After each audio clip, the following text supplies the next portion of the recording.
अस्सलाम वालेकुम स्टूडेंट, आप देख रहे हैं मेरे यूट्यूब चैनल तालीम और तरबियत की दुनिया। मैं हूं मोहम्मद यासिर इकबाल। स्टूडेंट, हमारे पास जो क्वेश्चन है सब्जेक्टिव पार्ट है क्लास 6 के मैथ का, वो हम इस लेक्चर में करेंगे। इसका जो ऑब्जेक्टिव पार्ट है उसका लेक्चर ऑलरेडी कंप्लीट हुआ है, उसमें कोई मसला तो आप देख सकते हैं। उसका जो लिंक है मैं डिस्क्रिप्शन में दे भी दूंगा। तो क्वेश्चन नंबर 1 जो ये सेक्शन है हमारे पास, इसमें कह रहा है कि 6 क्वेश्चन अटैम्प्ट करने हैं। जितने भी क्वेश्चन है वो इक्वल मार्क्स कैरी करते हैं। क्वेश्चन नंबर 1 का पार्ट है, in the figure A O B and C O D are a straight line. A O B C O D क्या कह रहा है? कह रहा है कि ये क्या है? Straight line. तो जो स्ट्रेट लाइन होती है स्टूडेंट, उसमें आपने ये देखना है कि हमारे पास क्या होता है कि स्ट्रेट लाइन पर जो एंगल होता है वो 180 का बनता है। अच्छा, ये क्वेश्चन नंबर 1 आपको मैं बता देता हूँ कि कौन सा है। अच्छा, ये देखें, जो क्वेश्चन यहाँ पे हमारे पास है, ये क्वेश्चन हमारे पास बिल्कुल यहाँ पे देख सकते हैं कि सेम क्वेश्चन जो उसने यहाँ पे दे दिया था, in a figure A O B and C O D are straight line. वही बात कह रहा है कि ए ओ बी और जो C O D straight line है। Find the value of X and Y, कि एक्स और वाई की वैल्यू फाइंड करो। जिसमें इसमें पार्ट 1 है कि find the value of X and Y, और find obtuse angle and reflex angle. यहाँ पे जो पार्ट 2 है वो उसने मिसिंग किया हुआ है, तो इसमें सिर्फ पार्ट 1 है। तो ये जो क्वेश्चन है हमारे पास, एक्सरसाइज जो है वो देख सकते हैं आप 8A का, एक्सरसाइज 8A का क्वेश्चन नंबर हमारे पास क्या है? 13 है। इसका लेक्चर जो है वो ऑलरेडी अपलोड है, वो आप देख सकते हैं। और क्या है कि उससे आप वैल्यू एक्स की निकाली हुई है, वो आप देख सकते हैं। तो यहाँ पे भी मैं जल्दी जल्दी ये क्वेश्चन एक्स और वाई की वैल्यू फाइंड कर देता हूँ। सिर्फ आपको दिखाने का मकसद है कि क्या है कि क्वेश्चन हमारे पास ये वाला है इस एक्सरसाइज का, यानी आपको सिर्फ बताना है। अब देखें हमारे पास, क्योंकि ये आप देखें कि ए ओ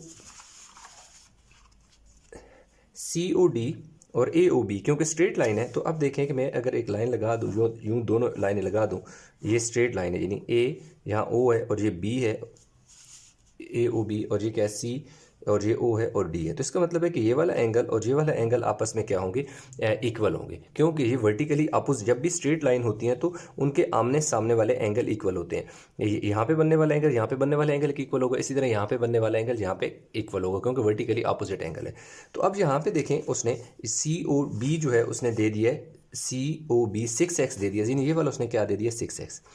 अब इसमें ना उसने क्या किया कि इस एंगल को थोड़ा सा कट करके 2 पार्ट में कर दिया। ये देख सकते हैं, ये जो एंगल था ए ओ डी, ये देख सकते हैं ए ओ डी, इस वाले एंगल को उसने कट करके 2 हिस्सों में, 34, ये वाला पार्ट कह रहा है 34 है, और ये वाला क्या है? 186 माइनस 4 एक्स की होल डिग्री। तो अब क्या है कि क्योंकि ये एंगल वर्टिकली अपोजिट है, तो आपने सिंपल ये लिखना है कि जो एंगल है ए ओ डी, कौन सा एंगल? ए से ओ, ओ से डी की तरफ जाए तो ये वाला एंगल वो इक्वल है किसके? सी ओ बी के, सी ओ बी की इक्वल है। क्यों इक्वल है? आपने जहाँ रीज़न ये लिखनी है, वर्टिकली ऑपोजिट एंगल है, ठीक है जी, ऑपोजिट एंगल्स हैं ऑफ अ स्ट्रेट लाइन, के लाइन स्ट्रेट है इसलिए वर्टिकली ऑपोजिट एंगल है। तो ए ओ जो हमारे पास है ए ओ डी है, ये हम लिख देंगे जी, कितना है जी? 34 है, और 186 और 4x है, ये देख सकते हैं। क्योंकि ये पूरा एंगल है, इसलिए ये वाली वैल्यू, ये वाली वैल्यू, ये वाली वैल्यू जब ऐड होंगी तो पूरा एंगल ए ओ डी बनेगा। फिर इक्वल का साइन ऐसे ही लगा दें, और सी ओ बी, जो सी ओ बी है वो कितना है? 6x है, तो ये देखें आप 6x लिख दें। अब यहाँ पे कितना हो जाएगा जी? इन दोनों को पहले ऐड कर लें, यानी 186 में 34 को ऐड कर दें, 6 और 4 10 1 आ जाएगा, 8 और 3 11 और 12 12 का 2 1 कैरी 220 आ गया। यानी इन दोनों को हमने क्या कर दिया? ऐड कर दिया। तो 220 इज इक्वल टू, ये जो 6x है ये इधर रहने दें, ये जो -4x है इसको इधर जब लेके जाएंगे तो ये -4x उधर जाके प्लस हो जाएगा। तो 220 इज इक्वल टू, अब देखो इन दोनों को ऐड करो तो 10x हो जाएगा, ठीक है। अब 10 मल्टीप्लाई हो रहा है तो इधर आके 220 के नीचे डिवाइड हो जाएगा, तो x इधर आ जाएगा। ये देखो 0 0 से कट गया, तो x की वैल्यू 20 को 22 डिवाइड बाई 1 22 ही होता है, या 10 का टेबल 220 पे कितनी दफ़ा जाता है? 22 टाइम जाता है। तो उसने x की वैल्यू कही थी, x की वैल्यू फाइंड कर ली। अब एक और चीज़ देखें, कि ये हमारे पास स्ट्रेट लाइन है, ये देख सकते हैं ये वाली एक स्ट्रेट लाइन है। तो जब भी स्ट्रेट लाइन होती है तो उस पर यूं जो एंगल होता है ना पूरा 180 के इक्वल होता है। तो अब इसने क्या किया, ये पूरा 180 का जो एंगल था इसको यहाँ पे कट करके ना इधर 6x कर दिया और इधर क्या कर दिया 3y दे दिया। तो असल में ये जो COD एक स्ट्रेट लाइन है, इस पर दो एंगल हैं, कौन से, COB, कौन सा, यानी यहाँ C से O से B की तरफ जाए, फिर प्लस BOD, ये दोनों एंगल जो हैं क्या है इस पर बन रहे हैं स्ट्रेट लाइन पर, तो इसलिए इन दोनों का जो सम है वो 180 की इक्वल होगा। ठीक है, अब देखो COB हमारे पास कितना है, COB 6x है, तो ये देखो हम लिख लेते हैं 6x, और ये कितना है BOD कितना है 3y है, हम लिख देते हैं, और दूसरी तरफ 180 लिख देते हैं। अब 6 और इसकी जगह देखो x की जगह, x की वैल्यू ये देख सकते हैं, x की वैल्यू 22 है, इसलिए 6 मल्टीप्लाई बाय 22 कर देंगे, यानी 6 को 22 से मल्टीप्लाई करेंगे क्योंकि 6 के साथ x मल्टीप्लाई हो रहा है, और 3y इज इक्वल टू 180। अब देखें 22 को आप क्या करें, 6 से मल्टीप्लाई करें, 6 2 12, 1 कैरी, 6 2 12 और 1 13, 132, 132 plus 3y is equal to 180। अब क्या करें, 3y इज इक्वल टू, ये जो 132 इधर ऐड हो रहा है उधर जाके क्या कर दें, सब्ट्रैक्ट कर दें, तो हमारे पास 3y इज इक्वल टू कितना आ जाएगा, पीछे बचेगा 48। अब देखें y के साथ 3 मल्टीप्लाई हो रहा है, उधर जाके डिवाइड कर दें, तो 3 1 ज़र 3 3 6 ज़र 18, यानी कि 48 को जब आप 3 पे डिवाइड करते हो तो आपके पास कितना आता है, 16 आ जाता है। ठीक हो गया, तो y इज इक्वल टू 16। तो उसने कहा था कि फाइंड x और y, तो ये देख सकते हैं x और y हमने फाइंड कर लिया। तो ये क्वेश्चन का ये उधर लेक्चर अपलोड भी है उसमें, क्योंकि पार्ट 2 भी मैंने सॉल्व किया हुआ है, तो ये तो क्वेश्चन हमारा हो गया कंप्लीट। अब स्टूडेंट हमारे पास आ जाता है इसी का पार्ट बी। अब पार्ट बी जो है असल में एक एक्सरसाइज 5C है, मैं आपको बुक में दिखाता हूँ, उसमें थोड़ी सी अल्ट्रेशन करके ये क्वेश्चन दिखाने का मकसद ये है कि देखें आपके पास इस तरीके से क्वेश्चन वो थोड़ी बहुत चेंजिंग करके नया क्वेश्चन बना के आपको दे सकते हैं। अब ये देखें, ये क्वेश्चन है हमारे पास कौन सा जी, 5C का क्वेश्चन नंबर 9 है। अब इसमें देखें, when a number is multiply by 4, इधर क्या कह रहा है, when a number is multiply by 6, सिर्फ क्या किया कि जहां यहाँ पे 4 आ रहा है उधर क्या कर दिया, 6 कर दिया, बिफोर सब्ट्रैक्टिंग फ्रॉम 66। तो इधर देखो कह रहे हैं बिफोर सब्ट्रैक्टिंग फ्रॉम 68, यानी यहाँ पे जो 4 था उधर क्या वैल्यू चेंज कर दी 6, जहाँ 66 था वहाँ क्या पुट कर दिया 68।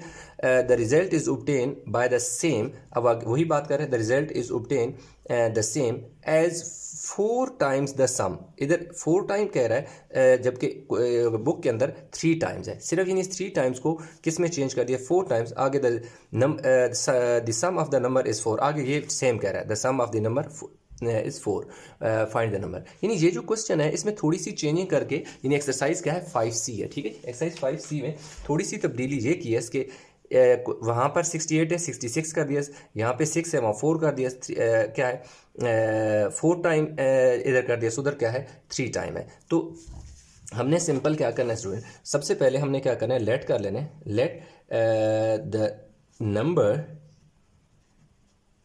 B x। सबसे पहले तो क्या है, एक नंबर को लेट करने के नंबर है क्या, ठीक है, ये पहले का पार्ट बी है, x है। फिर देखो जी वो क्या कह रहे हैं, अभी हम लिखेंगे व्हेन मल्टीप्लाई बाय 6, यानी अगर मेरे पास नंबर क्या हो x हो और जब उसको मल्टीप्लाई कर दिया जाए 6 से तो वो नंबर क्या हो जाएगा 6x हो जाएगा। अब वो कह रहा है बिफोर सब्ट्रैक्टिंग 68, यानी देखो 68 था, 68 से ये नंबर हमने माइनस करना है, लेकिन माइनस करने से पहले इसको क्या करो 6 से मल्टीप्लाई करो, तो लाज़मी बात है 6 से मल्टीप्लाई करेंगे तो भी तो 68 से ही नहीं माइनस होगा, ये इसलिए मैंने ये वाला लिखा है। बेशक आप ये वाला यहाँ पे ना लिखें, नीचे लिख लेंगे, सिर्फ समझाने के लिए कि 68 से आपने इस नंबर को, असल में हमारे पास 68 नंबर है जिसको हमने क्या करना है, माइनस 66 है 68, हाँ 66, इसने क्या दिया वो 66, सॉरी इधर हम क्या करेंगे 66 लिखेंगे, लेकिन अभी लिखा नहीं है, तो 66 के ये आपके पास जो नंबर x है इसको 66 से माइनस करना है आपने, लेकिन माइनस करने से पहले आपने इसको 6 से मल्टीप्लाई करना है। तो लाजमी बात है 6 से मल्टीप्लाई करेंगे, तो मल्टीप्लाई करने के बाद 66 से माइनस करेंगे, क्योंकि वो खुद कह रहा है सब्ट्रैक्टिंग फ्रॉम 66 कि 66 से सब्ट्रैक्ट करना है, लेकिन उससे पहले बिफोर सब्ट्रैक्टिंग 66, यानी 66 से मल्टीप्लाई करने से पहले मल्टीप्लाई बाय 6, उस नंबर को क्या करो 6 से मल्टीप्लाई करो, ठीक है। तो ये हो गया। अब हमारे पास हम क्या लिखेंगे, अकॉर्डिंग टू गिवन कंडीशन, यानी जो कंडीशन है वो हमारे पास उसके मुताबिक क्या है, उसके मुताबिक यह कह रहे हैं कि जो नंबर 66 है उसको आप क्या करो, 6x से मल्टीप्लाई करके सब्ट्रैक्ट करो, यानी सब्ट्रैक्ट करना है लेकिन पहले 6 से मल्टीप्लाई करो, हमने मल्टीप्लाई करे, कह रहा फिर उसको सब्ट्रैक्ट कर लो, हमने सब्ट्रैक्ट कर लिया। आई बात समझ, यानी कि एक नंबर था, कह रहा था उसको 66 से माइनस करने से पहले क्या करो, 6 से मल्टीप्लाई करो, तो हमने 6 से मल्टीप्लाई करिए फिर सब्ट्रैक्ट कर लिया। उसके मुताबिक वो क्या कह रहा है, कह रहा है कि जो result is obtain, the result is obtain is the same, कह रहा है कि सेम रिजल्ट होगा, कैसे, as 4 times the sum of the number and 4। अब कह रहा है कि जो नंबर है वो और उसको 4 के में ऐड कर दिया जाए, यानी जो नंबर आपके पास है उसमें अगर 4 आप क्या करते हो, ऐड करते हो, यानी वो नंबर जो कि हमारे पास x है और दूसरा क्या है 4 है, कह रहे हैं इन दोनों का जो सम है वो इस वाले नंबर के इक्वल तभी आएगा जब आप उसको क्या करोगे, 4 टाइम करोगे। मैं फिर थोड़ा सा इसको दोबारा एक्सप्लेन करता हूँ। अब वो कह रहे हैं कि एक नंबर है, आप उसे सब्ट्रैक्ट करना है 66 से, लेकिन 66 से सब्ट्रैक्ट करने से पहले उसे 6 से मल्टीप्लाई करो, हमने मल्टीप्लाई किया। कह रहे जो नंबर आपको आपने 6 से मल्टीप्लाई किया, अब उसे 66 से माइनस करो, तो जो रिजल्ट आएगा वो दूसरी तरफ बिल्कुल इसी तरह आएगा कि अब उसी नंबर, जो नंबर आपने निकाला हुआ है उसमें क्या कर दो, 4 ऐड करो, लेकिन वो 4 ऐड करने के साथ साथ उस नंबर को 4 टाइम करना पड़ेगा, यानी उसे 4 गुना करना पड़ेगा। यानी x में जब आपने 4 ऐड किया तो वो नंबर 66 माइनस 6x के तभी इक्वल आएगा जब x और 4, यानी उस नंबर दैट इज, यानी जो नंबर हमने लेट किया हुआ x है, x और वो उस नंबर को 4 में ऐड करो, x प्लस 4 हो गया, कह रहे उसको 4 से मल्टीप्लाई करो, तब जाकर ये वाले इस रिजल्ट की इक्वल आएगा। यानी कि 66 में से 6x माइनस करें इसका रिजल्ट, और जो नंबर है उसमें 4 ऐड करो और साथ 4 से मल्टीप्लाई भी कर दो, तो इसका रिजल्ट और इसका रिजल्ट सेम आएगा, तभी तो इक्वलिटी का साइन हम पुट कर सकते हैं, इक्वल का साइन पुट कर सकते हैं, इसलिए से हमने 4 से मल्टीप्लाई किया। अब देखें वो क्या कह रहे हैं, द रिजल्ट ऑब्टेन, कौन सा रिजल्ट, ये वाला 66 माइनस 6, कह रहे सेम होगा, सेम मतलब सेम से मतलब इक्वल होगा किसके, 4 टाइम्स, यानी 4 टाइम्स होगा, को क्या 4 टाइम्स होगा, यानी कि सम ऑफ द नंबर एंड 4, यानी कि जो नंबर है वो क्या है, x है, और दूसरा क्या है 4 है, कह रहे इस x और जो 4 है इन दोनों को जो सम है वो क्या होगा, 4 टाइम होगा, क्या होगा, 4 टाइम होगा। तो वही हमने तो किया ना, x किया और 4 किया और उसका जो सम है वो 4 टाइम कर दिया, तो आगे सिंपल 66 माइनस 6x, इसको अंदर मल्टीप्लाई कर दो 4x और इस 4 को 4 से मल्टीप्लाई करो तो 16 हो गया। अब आपने क्या करना है कि 66 को इधर रहने दें, इस 16 को इधर आके माइनस कर दें, ये क्या आ जाएगा 4x, इधर आके माइनस से प्लस में, यानी ये माइनस 6x इधर आके प्लस हो गया, तो देखो 6 में 6 गया 0, 6 में से 1 गया 5, 50 आ गया, और इधर कितना आ गया 10x। अब 10 इधर मल्टीप्लाई हो रहा है, इधर आके इसके नीचे क्या कर दो, डिवाइड कर दो, दूसरी तरफ क्या आ गया x, तो 10 5 ज़र क्या हो जाएगा 50, तो x इज इक्वल टू 5। तो उसने क्या कहा था, फाइंड द नंबर, तो द नंबर इज 5, यानी दस, we have find the number is 5, ये नंबर हमने फाइंड कर लिया 5 है। तो इस तरीके से हमारे पास ये वाला हो गया। अब स्टूडेंट हमारे पास क्वेश्चन नंबर क्या है कि 2 है, ये एक्सरसाइज 5C का बिल्कुल सेम क्वेश्चन है, इसलिए ये वाला नंबर क्वेश्चन जो है आप को मैं बता देता हूँ, एक सेकंड में बुक उठाने दे। ये देखें एक्सरसाइज मेरे पास 5C का क्वेश्चन नंबर हमारे पास क्या है, 5 है। द नंबर इज ट्रिपल्ड, ये वही बात कर रहे हैं, if the number is tripled it gives the same result as 28, it gives the same result as 28 is added to it, जब आप उसे क्या करोगे, ऐड करोगे किससे, 20 added to 20 when 28 is added to it, when 28 is added to it, वही बात करते हैं, when 28 is added to it, find the number, क्या कह रहे हैं जी, find the number. In exercise क्या है 5C है, क्वेश्चन नंबर क्या है 5 है, इसका लेक्चर अपलोड है, लिंक डिस्क्रिप्शन में दे दूंगा, ये आप दोबारा जो है मैं सवाल नहीं करा रहा, तो इसलिए आप वो देख सकते हैं, या हो सकता है जब एक्सरसाइज आपने की हो तो आप इसको देख भी चुके हो। तो अब हमारे पास क्या आ गया, क्वेश्चन नंबर जो है आगे जी ये वाला, अब देखिए स्टूडेंट ये वाला जो क्वेश्चन है ना, ये एक्सरसाइज 7C का क्वेश्चन नंबर 8 है। ये भी आपको बुक से दिखा देते हैं और उसके बाद इसको सॉल्व करेंगे, क्योंकि ये पहले लेक्चर अपलोड नहीं हुआ। कुछ स्टूडेंट ने ये रिक्वेस्ट की हुई थी। तो ये देखें क्वेश्चन नंबर, एक्सरसाइज हमारे पास देखिए 7C है। 7C का क्वेश्चन नंबर हमारे पास क्या है, 8 है। अच्छा एक चीज़ बता दूं कि इन दोनों में फ़र्क है। ये जो है इसमें 1 2 3 4 5 पार्ट दे दिए हैं, जबकि आपको जो पूछा गया है इस वाले क्वेश्चन में, इसमें 4 पार्ट दे दिए गए। ये देख सकते हैं 4 पार्ट है। तो इसलिए 4 पार्ट आपने, अगर आपको यही क्वेश्चन आ जाता है तो 4 पार्ट करने हैं, और अगर हो सकता है 3 पार्ट आए तो 3 पार्ट पे आपने रुक जाना है, अगर 5 दिए तो 5 ही कर दें। लेकिन क्योंकि क्वेश्चन अब मैं कंप्लीट कराऊंगा, आपने सिर्फ क्या करना है कि इसके जो पार्ट है ना, जितने आपने उतने ही पार्ट करने हैं जितने आपसे पूछे गए हैं। तो ये क्वेश्चन कुछ थोड़ा सा मैंने पहले से इसको सॉल्व करके किया है, ताकि कम टाइम में इसको एक्सप्लेन कर लूँ, तो साथ साथ हम इसको सॉल्व कर लेते हैं। अब देखें क्वेश्चन को साथ साथ आपने समझ लिया। अब वो कह रहा है कि ये एक टेबल दे दिया, ये डेस्टिनेशन है, यानी जगह के नाम है जहाँ पर जो है ना क्या है कि एक कोच ने पहुँचना है। ये अराइवल टाइम है और ये डिपार्चर टाइम है। अब पहले में कह रहा है A to C। अब देखें कि ए से ए की जो डिपार्चर टाइम है, यानी 9:30 का मतलब है रात के 9:30 पे निकला है, और कहाँ पे आना है, सी की बात करते हैं। तो अराइवल टाइम क्या है, 2:25 है। तो डिपार्चर टाइम 3:90 है और 9:30 है। ये देखो मैंने लिख दिया डिपार्चर टाइम 21:30 है, अराइवल टाइम 2:25 है। ये देख सकते हैं अराइवल टाइम 2:25 है। तो यही सबसे पहले मैंने क्या लिखा कि एक गाड़ी जब निकलती है तो 9:30 यानी 21:30 पे है, अराइव 2:25 पे। ये देखें ये एक पॉइंट है जिसका नाम क्या है जी, ए है, और ये पॉइंट क्या है, सी है। जब ए पे गाड़ी निकलती है तो उस टाइम हो चुका होता है 21:30, मतलब 9:30। अब देख सकते हैं आपके 30 मिनट बाद तो 21 से 22 में हो जाएंगे, 30 मिनट बाद, यानी कि रात के 10 बज जाएंगे। अब फिर देखो 10 से लेकर 2 बजे तक, यानी क्या हो, 4 घंटे और होते हैं, 11 12 1 2। जब 2 बजते हैं, 4 घंटे गुजरते हैं तो 2 हो जाते हैं, यहाँ पर 2 हो जाते हैं। फिर देखो 25 मिनट और गुजरते हैं तो 2:25 हो जाता है। तो अब हमने देखो ना टोटल टाइम बताना है। अगर टोटल टाइम देखें तो ये हमारे पास घंटे हैं, ये भी मिनट है, ये मिनट है। घंटा अलग लिखेंगे, मिनट को मिनट में चेंज करेंगे। तो अब देखिए मेरे पास कितने हैं जी, 4 आवर हैं, और अगर मिनट की बात करूं तो 30 मिनट में 25 मिनट ऐड कर दूंगा, ठीक है। तो मेरे पास कितने हो जाएंगे, 4 आवर, और ये कितने हो जाएंगे, 55 मिनट। यानी उसका जो जर्नी टाइम है, time taken from A to C, यानी टाइम जो लगा ए टू सी से 4 घंटे और 55 मिनट लगा। बस इतना सा क्वेश्चन था। नेक्स्ट की अगर स्टूडेंट हम बात करें तो वो क्या कह रहा है, पार्ट 2 जो कह रहा है, जिसमें क्वेश्चन में पार्ट बी है और इधर उसने 2 का नाम दे दिया, बी टू सी। ये देख सकते हैं हमारे पास बी है।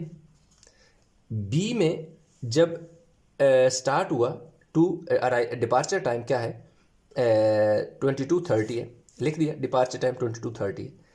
और बी से ई में देख सकते हैं अराइवल टाइम क्या है, 7:50 है।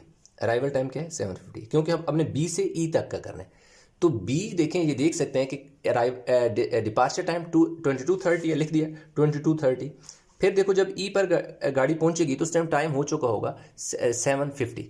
तो देखें 7:50। तो ये देखो पार्ट क्या है, बी है, और ये पार्ट क्या है, ई है। ये पॉइंट बी से ई तक गाड़ी नहीं चलना।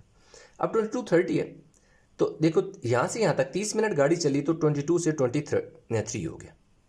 फिर देखो 23 से 7 बजे तक टोटल 8 घंटे गाड़ी चली। कैसे, 23 है ना, 23 के बाद क्या हो जाएगा, 24 यानी रात के 12, 1 2 3 4 5 6 7 यहाँ तक हो गए। तो 1 2 3 4 5 6 7 8 घंटे चली। 8 घंटे जब चली तो यहाँ पे पहुंचे तो 7 हो गए। 7 के बाद मजीद 50 मिनट चली, 50 मिनट चली। तो इस तरह हमारे पास अगर आप देखें तो टोटल जो घंटे हैं वो कितने हैं, 8 आवर हैं। मिनट कितने हैं जी, 30 मिनट, MIN, चलो पूरे लिखते हैं। और इधर कितने हैं, 50 मिनट है। अब देखो 8 आवर, मिनट कितने हो गए, 80 मिनट हो गए, 80 मिनट हो गए, 80 मिनट हो गए। अब देखो 80 मिनट में से हम 1 घंटा निकाल देंगे, ठीक है, 60 निकाल देंगे, तो पीछे 20 मिनट बच जाएंगे, और ये 1 आवर। ये जो 1 घंटा निकालेंगे, ये घंटा इधर आ जाएगा तो घंटे कितने हो जाएंगे 9 आवर, और इसमें से क्योंकि 60 हमने माइनस 1 घंटा निकाल लिया तो 20 मिनट, यानी टोटल जो सफ़र हुआ वो 9 घंटे और 20 मिनट हुआ। ठीक है, तो आपने लिख लेना जो है हमारे पास 9 आवर 20 मिनट हो गए। अब देखिए ना, क्योंकि मिनट जो है वो जब 60 से ज़्यादा हो जाते हैं तो उसमें से 1 घंटा निकाल के इसमें ऐड कर दिया जाता है। तो क्योंकि 80 मिनट थे, 80 से 60 मिनट निकाले तो 1 घंटा बन गया, वो घंटा घंटे में ऐड किया तो 9 घंटे हो गए और 20 मिनट इस तरह हो गए। अब बात करते हैं जी क्वेश्चन नंबर 3, यानी इस वाले 3 पार्ट की, जो से C to F। अब देख सकते हैं C जो है, C में डिपार्चर टाइम क्या है 2:30 है, तो हमने लिख दिया C में डिपार्चर टाइम क्या है C से, फ्रॉम C 30 है। अराइवल एट क्या है जी F पर वो जो अराइव करते हैं तो 9:20 है। F पर जो ये देख सकते हैं F पर जो अराइव कर रहा है तो 9:20 है, तो अराइवल टाइम हमने क्या लिख लिया 9:30।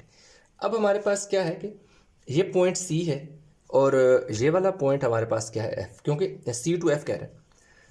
देखो स्टार्ट जब हुई गाड़ी तो 2:30 थे, 30 मिनट बाद 3 हो गए, 3 से 9 तक टोटल 6 घंटे गाड़ी चली।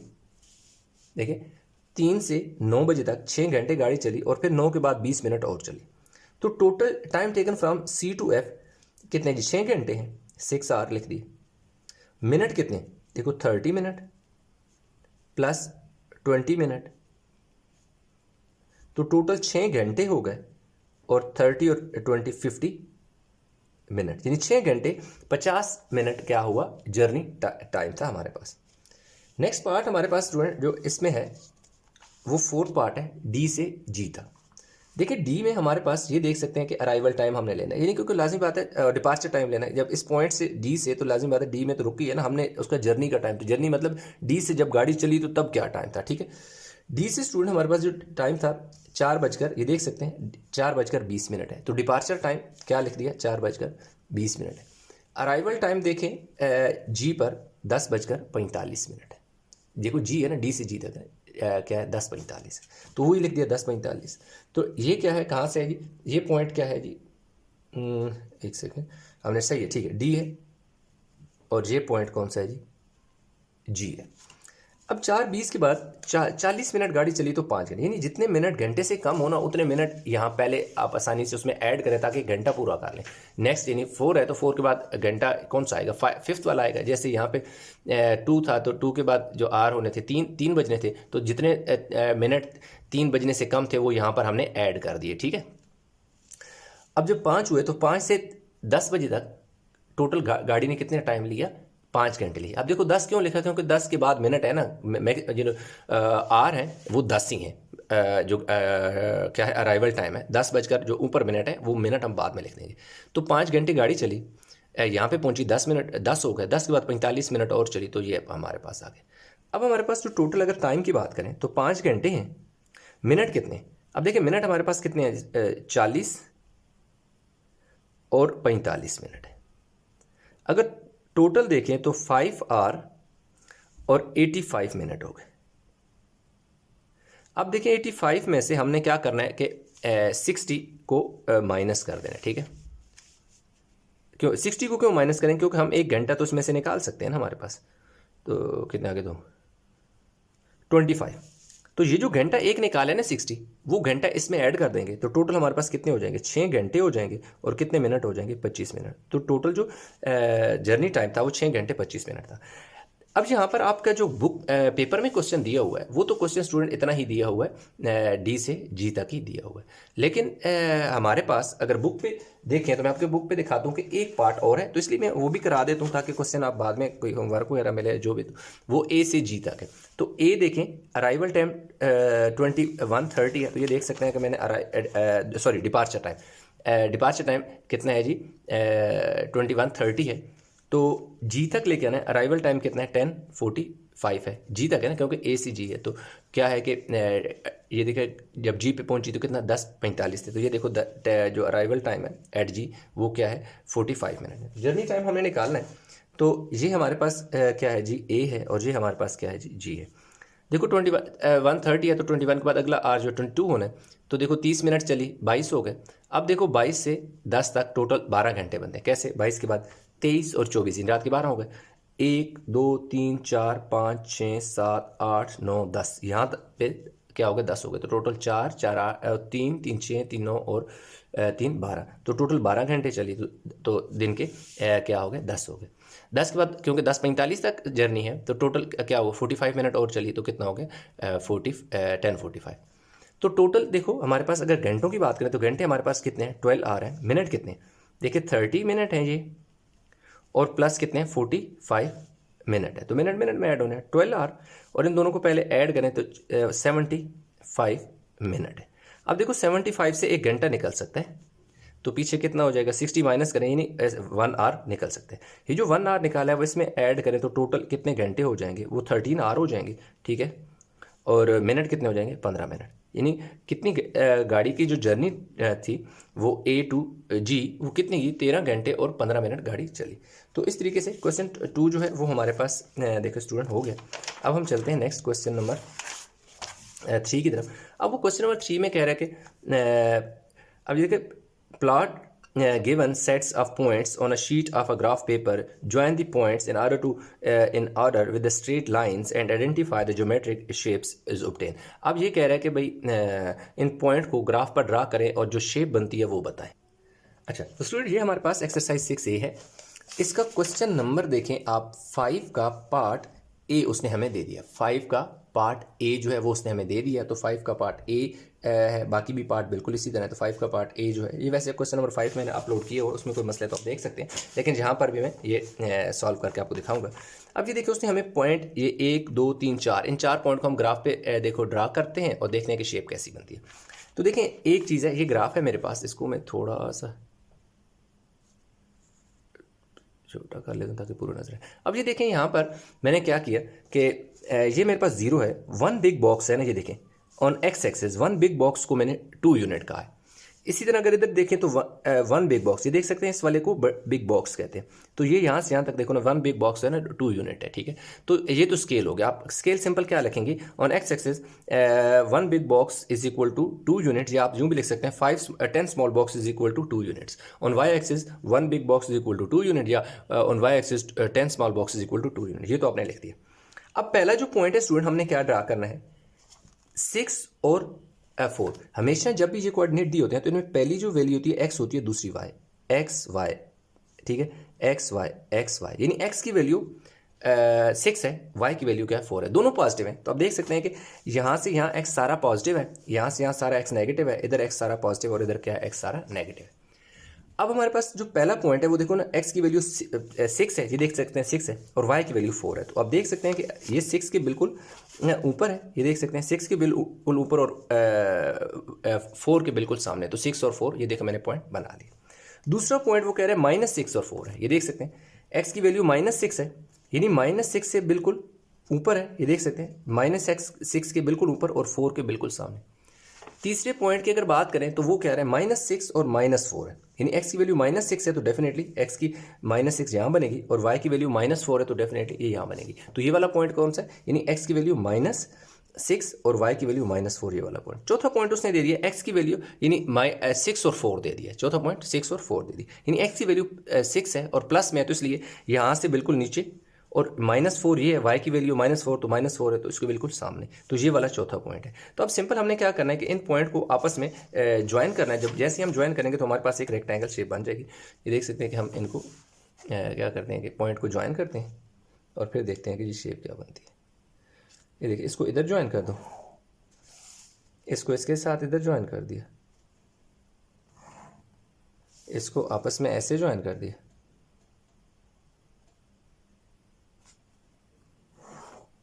और ये देखें इसको इसके साथ लास्ट में इधर ज्वाइन कर दो, और लास्ट में आपने सिंपल स्टूडेंट ये लिखना है कि अ रेक्टेंगल इज फॉर्म, ठीक है, a rectangle is formed from the above point. बस इतना सवाल। तो ये हमारे पास देखें स्टूडेंट ये वाला काम जो करना था वो हमारे पास हो गया। अब इस वाले क्वेश्चन को हम करते हैं। अब वो कह रहा है कि क्योंकि ये 2y इज इक्वल टू, इसी चलो कॉपी भी कर लेते हैं, कह रहा है कि 2y इज इक्वल टू क्या है 5x + 1 है। पहले में कह रहा है पार्ट में, कह रहा है कि पहले पार्ट में आप y फाइंड करें, y को क्या करना है फाइंड करना है, जबकि x कह रहा है 4 है। तो सिंपल ये है कि जहाँ x ऊपर इक्वेशन में आ रहा है ना वहाँ क्या पुट कर दो 4। तो 2y is equal to 5x की जगह क्या लिख दो, मल्टीप्लाई कर दो 4 से और 1 इसी तरह। 2y इज इक्वल टू 5 4 ज़र 20 और प्लस 1, तो 2y इज इक्वल टू कितना हो गया 21। अब देखो y is equal to 21 divide by 2, तो अब देखो 21 को 2 पे डिवाइड करो तो 10 ज़र 20 हो जाएगा, 1 आ जाएगा। तो अब y इज इक्वल टू आप यूँ भी लिख सकते हैं 10 1/2, या आप यूँ भी लिख सकते हैं इधर पॉइंट लगाए नीचे 0 तो 2 5 ज़र 10, तो आपके पास y की जो वैल्यू है वो कितनी आ जाएगी 10.5 आ जाएगी। अगर हम पार्ट 2 की बात करें तो उसमें कह रहा है कि x को फाइंड करो और y उसने हमें दे दिया होगा, y -5 दे दिया, -5 दे दिया। यही वाली इक्वेशन ऊपर वाली लेंगे 2y is equal to 5x plus 1, तो 2y की जगह -5 पुट कर दो, 5 और x इसी तरह और 1 एज इट इज़, तो 2 5 ज़र कितना हो गया जी -10, ये वाला 1 को इधर ले आओ तो माइनस ये देखो जी -10, ये वाला 1 जो है इधर आके माइनस हो जाएगा क्योंकि प्लस है तो माइनस हो जाएगा, तो ये बीच में इक्वल का साइन है, ठीक है, इक्वल 5x, तो -11 ओवर सॉरी कितना है -11 मल्टीप्लाई और डिवाइड हो गए और x आ गए, ठीक है। अगेन इसको भी डिवाइड करेंगे तो आप दोनों तरह से लिख सकते हैं क्योंकि सेम उसी टाइप की 11 है ना, तो ये देखें 11 को क्या करें 5 2 ज़र 10, क्या बचेगा 1, तो आप इसको लिख सकते हैं 2 1/5 लिख सकते हैं, या ऊपर पॉइंट लगाएं और नीचे क्या लगाएं 0, तो 2 5 ज़र 10, या आप यूँ लिख सकते हैं x इज इक्वल टू 2.5, ठीक है जी, क्या आ जाएगा 2.5, तो एक तो इसको लिख सकते हैं आप 2 1/5 लिख सकते हैं और इसको 10 1/2। एक सेकंड, यहाँ थोड़ी सी मुझे कन्फ्यूजन हो रही है कि 11 को डिवाइड करेंगे 5 से तो 11 डिवाइड बाई 5 5 2 ज़र 10 1 बचेगा, तो 2 1/5, ठीक है, पॉइंट लगाएंगे नीचे 0, तो 5 2 ज़र 10, हाँ यस ये गलती 2.2, ठीक है ना, 5 का टेबल 10 पे 2 टाइम जाता है, तो ये 5 ज़र 10 नहीं होता, 5 2 ज़र 10 है, तो वही मैं कहूँगी थोड़ी सी कुछ ना कुछ गड़बड़ हो गई है, ठीक है। तो ये इस तरीके से हमारे पास x और y की वैल्यू आ गई, इस तरीके से देखें आप पूरा क्वेश्चन भी आपको नजर आ रहा है, तो इस ये हमारे पास हो गया। नेक्स्ट हमारे पास क्वेश्चन है स्टूडेंट ये वाला, तो इसको हमने क्या करना है जी, थोड़ा क्लोज कर लेते हैं ये। अब इसमें कह रहे हैं find value of c and d, ये देखो c और d है, तो इसको मैं यहीं पर ही सॉल्व कर लेता हूँ। अब देखो मैं क्या लिखूँगा 14c is equal to 140 degree में लिखूँगा।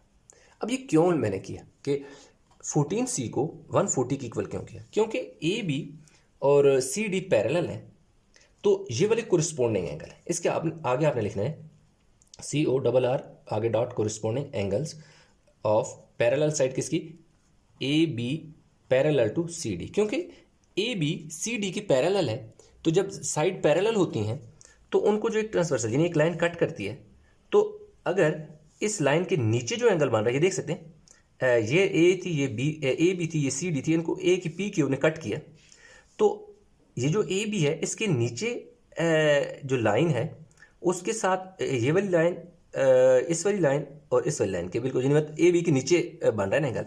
इसी तरह आप देख सकते हैं कि ए बी जो सी डी लाइन है उसके नीचे इस साइड के साथ बन रहा है, तो ए बी के इधर भी नीचे एंगल बन रहा है, इधर भी सी डी के नीचे बन रहा है, दोनों क्योंकि पैरेलल साइड है तो इसलिए इन्हें क्या कहा जाता है, कोरिस्पोंडिंग एंगल। इसी तरह अगर यहाँ पर एंगल होता है यहाँ पर, तो वो ये वाले इसके इक्वल होगा, क्योंकि इस लाइन के ऊपर बन रहा है और इधर भी इस लाइन के ऊपर बन रहा है, क्योंकि ए बी और सी डी पैरेलल है और एक ही लाइन इन्हें कट कर रही है, इसलिए उसी लाइन के साथ आपने देखना है, क्योंकि एक ही लाइन है ना, उसी लाइन के साथ ये एंगल बन रहे हैं, तो इसलिए। तो अब देखो c इज इक्वल टू कितना आ जाएगा 140, ये 14 मल्टीप्लाई हो रहा है तो इधर आके डिवाइड कर दो, 14 10 ज़र क्या होगा 140 होगा, तो स्टूडेंट हमारे पास जो c की वैल्यू है वो कितनी आ गई है 10 आ गई। अब हमें क्या चाहिए, d की वैल्यू चाहिए, d को चलो मैं इस तरफ कर लेता हूँ। अब देख मैं क्या लिखूंगा 4d is equal to 14cd, अब 14c की इक्वल मैं कर दूंगा। अब देखें ये क्यों आ गया, इन्हें क्यों मैं क्या लिखूंगा, इन्हें लिखूंगा कि वर्टिकली ऑपोजिट एंगल्स हैं ऑफ पैरेलल साइड है ना, मतलब नहीं वर्टिकली ऑपोजिट एंगल है ऑफ स्ट्रेट लाइन, कि ये देखो ए बी है पी क्यू ये दोनों स्ट्रेट लाइन है, जब भी स्ट्रेट लाइन यानी एक ऐसे लाइन है एक दूसरी लाइन है, तो इसका यहाँ पे एंगल 1 है वो इस वाले एंगल 2 की इक्वल होगा और इन्हें क्या कहा जाएगा, वर्टिकली ऑपोजिट एंगल। इसी तरह अगर यहाँ पे एक एंगल बन रहा है 3 और यहाँ पे एंगल बन रहा है 4, तो 3 4 की इक्वल होगा क्योंकि ये भी वर्टिकली ऑपोजिट एंगल। तो अब देखें 4d is equal to 14C, ये हमारे पास है ना लिखा हुआ है, 14C किसकी इक्वल है 140 के, तो 14C की जगह क्या लिख लो 140 लिख लो। अब ये 4 मल्टी क्या हो रहा है इधर हमारे पास मल्टीप्लाई हो रहा है, इधर आके डिवाइड हो जाएगा।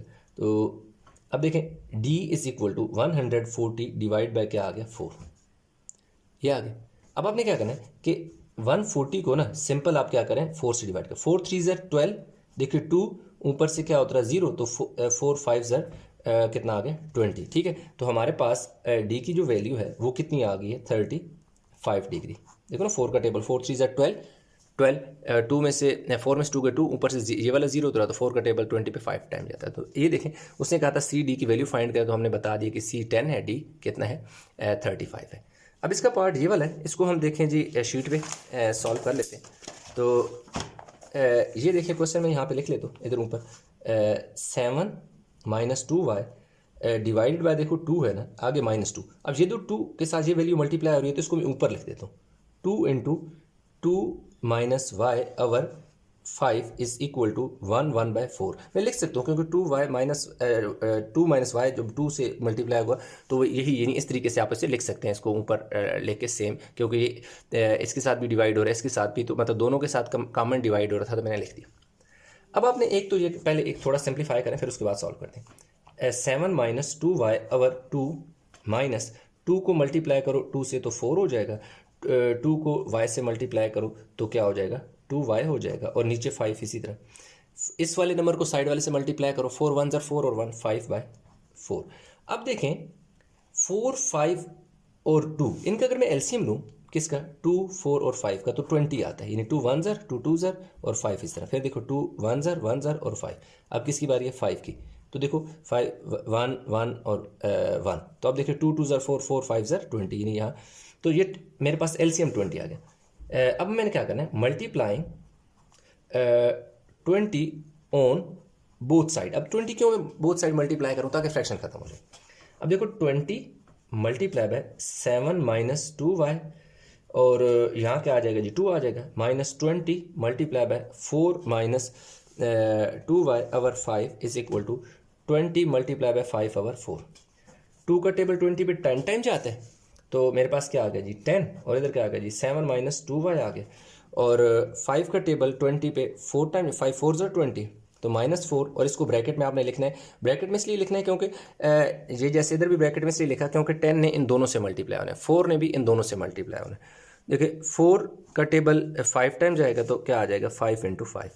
अब देखो 10 को 7 से मल्टीप्लाई किया 70, 10 को 2 से मल्टीप्लाई किया 20y, यानी इस 10 को पहले इससे मल्टीप्लाई किया, फिर इस 10 को इधर भी मल्टीप्लाई किया। 4 को पहले 4 से मल्टीप्लाई करो तो 16 हो जाएगा, पहले अब साइन मल्टीप्लाई होगा, माइनस माइनस प्लस 4 को इससे भी मल्टीप्लाई कर दो, तो 4 2 ज़र 8y, और इधर कितना हो जाएगा 5 5 ज़र 25 हो गया। अब हमारे पास क्या हो गया कि 70 में से पहले 16 को माइनस करो, देखो 70 है उसमें से 16 माइनस करेंगे, इधर आ जाएगा जी 6, इधर 10, 10 में से 6 गए 4, 6 में से 1 गया 5, तो कितना आ गया जी 54। अब 54 आ गया, और इधर -20y plus 8y is equal to 25। अब हमने क्या करना है 20 में से पहले क्या निकालो 8 निकाल दो, तो -12y आ जाएगा, ठीक है, और दूसरी तरफ हमारे पास कितना आ जाएगा 25, ठीक है। हमने सिंपल क्या किया 54 इस तरह आ गया, 20 में से 8 गया तो -12, अब इसको इधर ले जाते हैं और इसको इधर ले आते हैं, 54 और इधर आ जाएगा जी -25, और इधर क्या आ जाएगा जी +12y, तो इधर कितना बचा जी 29 इज इक्वल टू 12y। अब 29 और इधर क्या आ गया जी 12 इज इक्वल टू y। अब 29 को क्या करें 12 से, 12 2 ज़र कितना हो जाएगा 24 हो जाएगा, और पीछे 5 बचेगा, तो 2 5/12 is equal to y। Simple क्या हो, यानी ये वाला जो है होल बन जाएगा, ये जो रिमाइंडर है ये नोमिनेटर बन जाएगा, और 12 जो है डिनोमिनेटर बन जाएगा, जो y की वैल्यू हमारे पास इस तरीके से आ गई।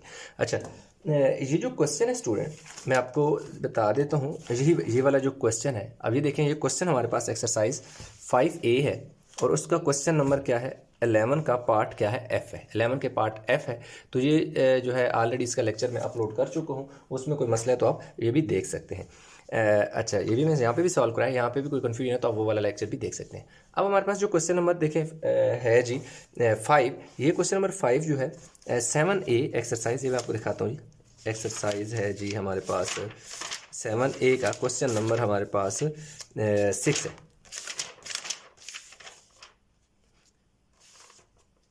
ये देखिए एक्सरसाइज 7A है, इसका क्वेश्चन नंबर 6 है।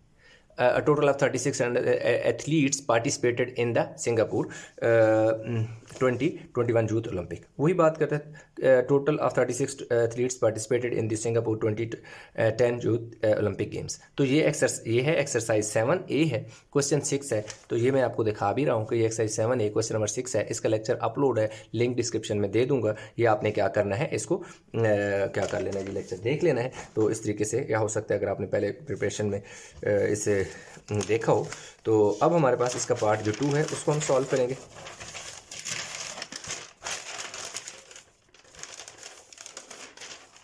अच्छा, 5 का पार्ट बी जो है, देखिए जी 5 का पार्ट बी। अब 5 के पार्ट बी जो है, अच्छा ये थोड़ी सी जगह यहीं पर ही सॉल्व कर लेते हैं।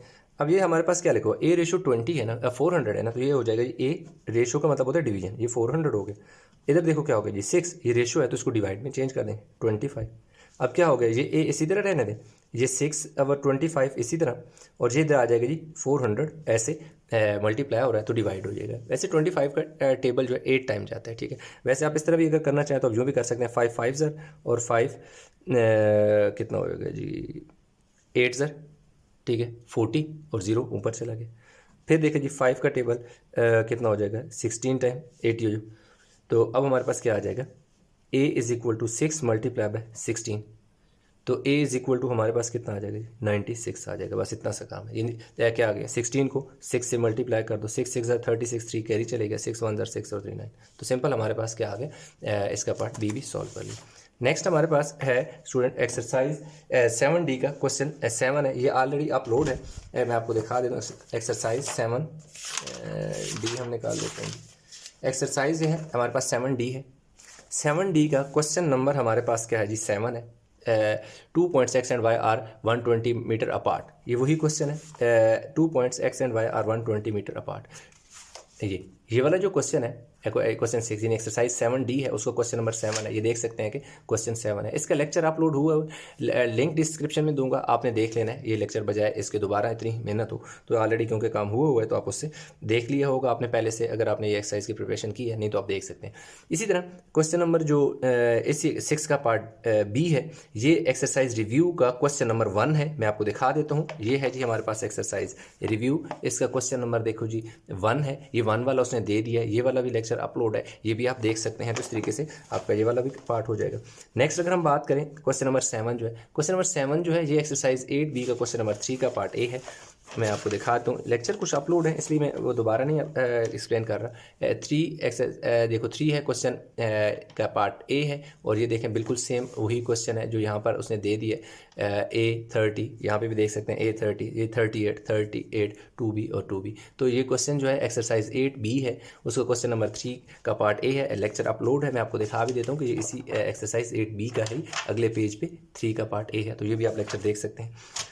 अगर आगे हम बात करें कि 8 का क्वेश्चन नंबर 7 का पार्ट ये वाला है, ये प्रैक्टिस 9 है आई थिंक, कोई 7 है, वो आप देख लीजिएगा 8 ही चैप्टर की, उसके जैसा है but not exactly the same. मैं सिर्फ ओपन करके दिखाता हूँ, लेकिन क्वेश्चन मैं यहाँ पे सॉल्व करके आपको बताऊँगा। ये देख सकते हैं बिल्कुल इसी तरह की एक डायग्राम उसने यहाँ पे जो दी हुई है, ये प्रैक्टिस 9 की भी बिल्कुल दी है। चेंज क्या किया, यहाँ 224 है कर दिया, इधर 245 था, इधर देखो 4B था तो इधर उसने क्या कर दिया 2B कर दिया, इधर W दे दिया, इधर 5 है। अच्छा इधर उसने क्या कर दिया 19 दे दिया, और यहाँ पे एक मिसिंग नंबर है। तो अब मुझे एग्जैक्ट नहीं पता कि ये वैल्यू क्या है, तो इसके लिए डेफिनेटली हमें कोई ना कोई क्या करना पड़ेगा, एक ऐसी वैल्यू लेट करनी पड़ेगी जो हमारे लिए आसान हो। अच्छा तो स्टूडेंट सबसे पहले हम ये वाला एंगल निकालेंगे, ये वाला। तो ये कौन सा एंगल है, DEF है। तो DEF जो है उसको मैंने क्या लिखा 360 - 224, क्योंकि ये पॉइंट है, इस पॉइंट के अराउंड जो टोटल एंगल बनेगा वो 360 होगा। तो 360 से जब ये वाला पोर्शन दैट इज 224 है वो मैं माइनस करूंगा, तो वो जो 36 आएगा 136, ये कौन सा पार्ट होगा, ये वाला 136। अब देखें जो DEF 136 है, अब आपने देखने क्या है, ABC जो है वो एंगल किसकी इक्वल है, ABC ये वाले इसकी बात हो रही है, वो इक्वल है इस वाले एंगल के DEF के। अब क्यों इक्वल है? क्योंकि कोरिस्पोंडिंग एंगल ऑफ BCEF पैरेलल, क्योंकि ये जो BC है और EF पैरेलल है, तो जब भी पैरेलल कोई भी, जैसे एक लाइन ये है और एक लाइन ये है, पैरेलल है, उनको कोई लाइन कट कर रही है, तो अगर कोई एंगल उसके यहाँ पर बन रहा है तो वो एंगल इस वाले एंगल के इक्वल होगा, क्योंकि नहीं कोरिस्पोंडिंग एंगल कहा जाता है। इसी तरह सपोज अगर इसके नीचे इस साइड पे ये बन रहा है तो ये बन रहा है, तो ये भी कोरिस्पोंडिंग इसके अकॉर्डिंग ये कोरिस्पोंडिंग होगा। इसी तरह यहाँ पे एंगल बन रहा है, वो यहाँ पे बन रहा है, तो ये वाला कोरिस्पोंडिंग होगा। अगर यहाँ इस लाइन से ऊपर बन रहा है तो इसके ऊपर बन रहा है, तो ये भी आपस में कोरिस्पोंडिंग होंगे। तो ये क्योंकि आप देख सकते हैं कि ये एक ऐसी लाइन थी कि इस तरह लाइन है, मतलब एक ऐसे लाइन है, एक ऐसे लाइन है, उनको एक लाइन ज्वाइन करी, तो इस ये दोनों लाइनें क्योंकि पैरेलल है, तो इसके यहाँ पर इस लाइन के ऊपर बन रहा है, तो इधर भी इस लाइन के ऊपर ये एंगल आपस में इक्वल है। ये W है और ये कितने 136 है, तो इसलिए W इज इक्वल टू 136 आ जाएगा, क्योंकि कोरिस्पोंडिंग एंगल। अब ABC कौन सा? इस वाले एंगल की मैं बात करूं, ये वाला कैसे होगा? अब देख सकते हैं कि ये जो लाइन है, ये स्ट्रेट लाइन है, तो इस पर ये पूरा एंगल कितना होगा? 180 होगा। अब इस 180 पूरे में से ये वाला पार्ट जो W है वो मैं माइनस कर लूँगा, जिसकी वैल्यू मुझे पता है 136। तो इसमें से जब मैंने 136 माइनस किया तो मेरे पास 44 आ गया, यानी यहाँ पर मेरे पास जो एंगल है वो कितना आ गया? 44। तो यहाँ से यहाँ जो W है वो मेरे पास 36 है। तो अब देख सकते हैं कि 36 और जो है 144 को अगर क्या किया जाए, 180 में से 136 को माइनस किया जाए तो 44 आ जाएगा। यहाँ तक तो आपको आई होप कि समझ आ गया होगा। अब हमने B की वैल्यू फाइंड करनी है ना। अब आपने गौर से समझनी बात। अब यहाँ पर मुझे नहीं पता कि उसने वैल्यू क्या लिखी हुई, क्योंकि मिस प्रिंट है मेरे पेपर, तो ओरिजिनल असल मेरे पास उसकी कलर कापी नहीं है। तो यहाँ पे देखें, मेरे पास अगर फ़र्ज़ किया मैं क्या कर लेता हूँ, अगर मैं जस्ट सपोज कि इसको मैं कहता हूँ ये 24 है, अगर आपको जितना एंगल दिया होगा आपने वो वैल्यू यूज़ करनी है। मेरे पास क्योंकि वैल्यू गिवन नहीं है, तो मैंने जस्ट सपोज 24 अपने पास से लिख रहा है। आप 36 लिख लें, कोई भी नंबर आप लिख दें, अगर ना हो तो फिर तो लाजिम बात है हमें कंसेप्ट एक्सप्लेन करने के लिए कोई ना कोई वैल्यू यहाँ सपोज करनी पड़ेगी। अब मेरे पास जो बनेगा ना, क्या हो जाएगा? 44 डिग्री ये वाला angle plus 24 degree is equal to 4B degree. मैं इसको इसके इक्वल कहूँगा। अब ये क्यों कहूँगा? इससे पहले आपने लिखना है by applying EXT exterior angles theorem.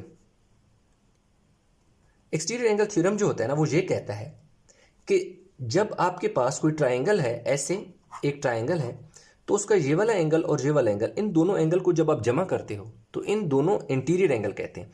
जब दो इंटीरियर एंगल जमा होते हैं तो उनका जो सम आता है वो उनके अपोजिट साइड पे जो एक्सटीरियर एंगल है वो उसकी इक्वल होता है। सपोज ये एंगल ए है, ये एंगल B है और ये C है, तो angle A plus angle B जो कि दो इंटीरियर एंगल हैं, तो इन दो इंटीरियर एंगल का जो सम होगा वो इनके बिल्कुल अपोजिट साइड पे एक एक्सटीरियर एंगल है, जो कि इनके देखो सामने और बाहर वाला एंगल है, एक्सटीरियर एंगल है। इंटीरियर इन साइड वाले को कहते हैं, एक्सटीरियर आउट साइड वाले को कहते हैं। तो इन दोनों का सम इसके इक्वल होगा। तो वही हमने काम किया, इसको 24 इसको 44 कहा हुआ था, इसलिए ये दो इंटीरियर एंगल जो जमा होंगे, इसका एक्सटीरियर एंगल ये वाला है जो कि 4B इसके इक्वल होगा।